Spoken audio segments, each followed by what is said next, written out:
Hi, my name is Jonathan Sugai, and in this video, we're going to do a stretch for the hip flexors and the quads. So here's how we do it. This one is going to involve kneeling, and we're going to kneel on the ground. So you want to make sure you have some kind of padding. So I got this nice fluffy blanket. Put it on the ground next to a wall. And then what we do is kneel down on this blanket. And so the side that we're stretching is going to be next to the wall. So this side is the left hip and the left quad. So we kneel down on this pad, and with the opposite leg, we're going to lunge forward.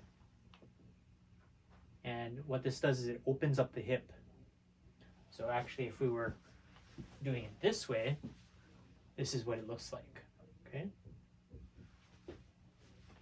But we're stretching the left side, and the reason why we're stretching the left side with the hip and the knee next to the wall is because as we lunge forward, we're going to also stretch our shoulder.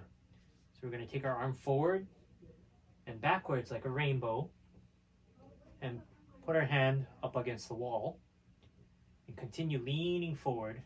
That's going to continue to open up the hip, stretch the quad.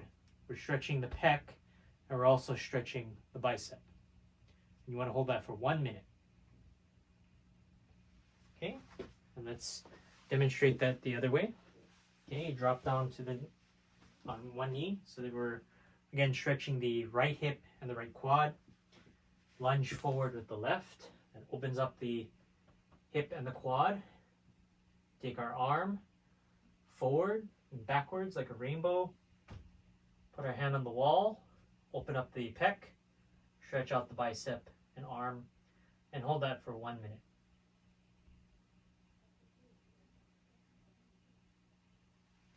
Okay.